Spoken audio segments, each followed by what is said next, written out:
Salut la compagnie, c'est Jules Melon et aujourd'hui on se retrouve pour un petit podcast bonus en solitaire, spécial jeudi de l'Ascension, pour vous parler d'un film français non pas sorti ce mercredi mais lundi, Festival de Cannes oblige, le sixième long métrage de Serge Boson que je découvre pour l'occasion, un drame musical et théâtral intitulé Don Juan, qui revisite donc ce mythe célèbre qui a notamment été mis en scène au théâtre par Molière ou en opéra par Mozart sous le nom de Don Giovanni. Et au casting, nous retrouvons des actrices et acteurs fort reconnus.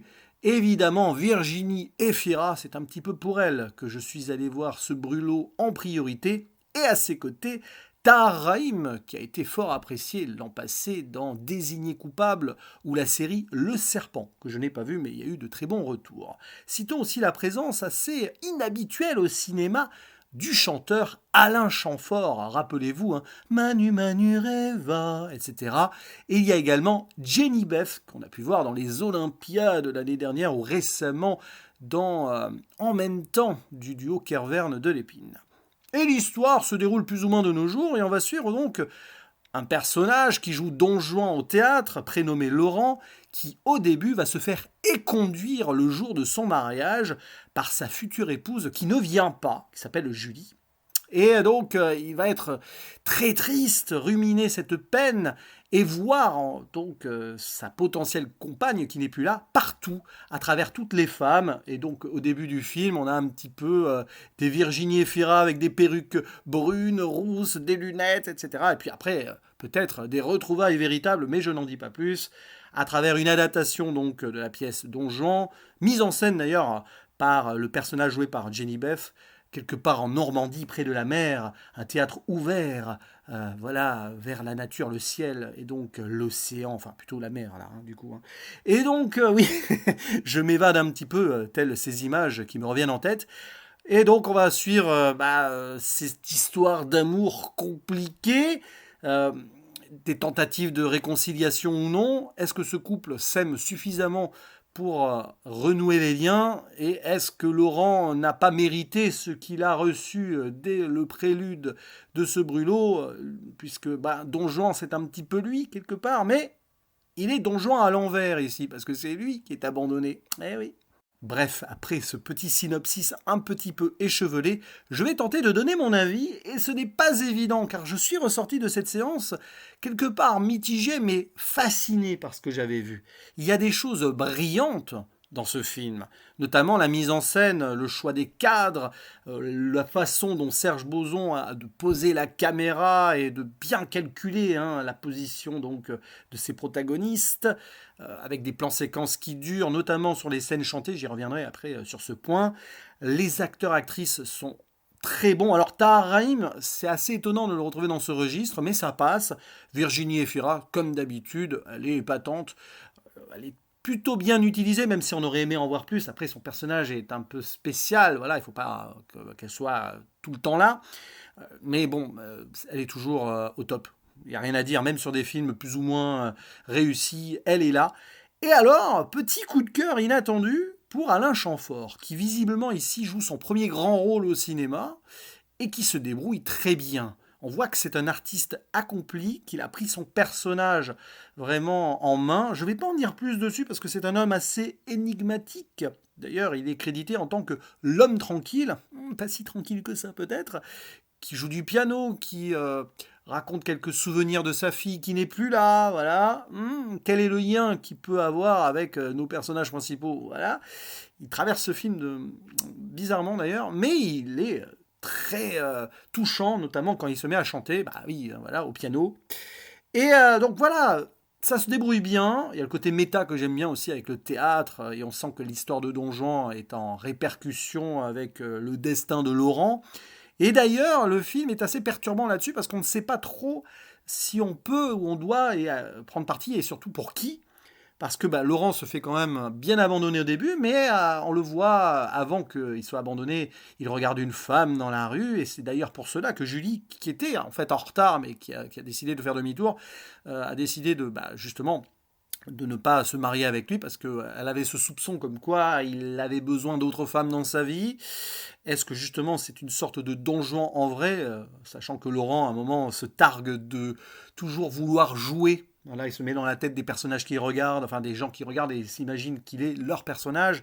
Donc c'est compliqué, voilà, il y a cette ambiguïté du début à la fin. Est-ce que Julie est plus ou moins la victime ou un petit peu coupable de ce qu'elle fait subir à Laurent? Bon, évidemment, on a une once de réponse vers la fin, mais quand même. Et justement, c'est un peu le problème du film, c'est qu'on ne sait pas sur quel pied danser par moment, et qu'il y a cette conclusion en deux, trois temps, on va dire, qui m'a un petit peu laissé perplexe. C'est amusant parce que l'autre jour, j'ai vu un autre film qui m'a fait ce sentiment-là, Frères et Sœurs d'Arnaud Desplechin. Là, c'est différent, évidemment. Mais disons qu'il y a une scène à un moment de danse. Peut-être que c'est en rapport avec la pièce de théâtre ou une des adaptations du mythe. Je vous avoue que mes souvenirs de Donjon sont assez lointains sur les détails, donc pardonnez-moi peut-être si j'ai oublié ou si j'ai manqué quelque part un lien là. Mais ouais, il se passe un truc. Je sais pas si c'est justement le moment où l'un des personnages est jugé, sans en dire plus. Mais voilà, après, la toute dernière conclusion en soi, pourquoi pas, mais je trouve que c'est presque inutile.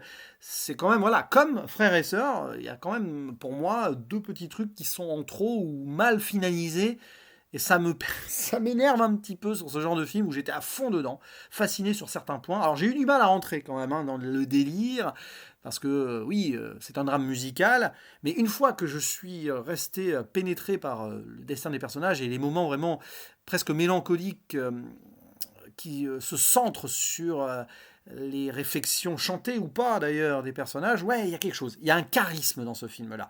Et je m'intéresserai à la carrière, je pense, de Serge Boson, que je connais très mal. Bah, en fait, je n'ai pas vu ses films précédents. J'avais entendu parler de Madame Hyde en 2018, mais que je n'ai pas pu aller voir. Je crois qu'il a eu un succès avec un film qui s'appelle Mods.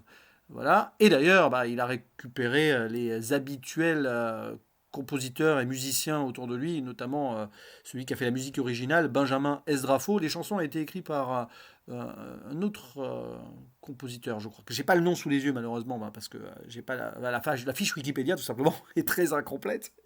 Et ouais, les musiques d'ailleurs, bah tiens, puisqu'on y est, on en parle.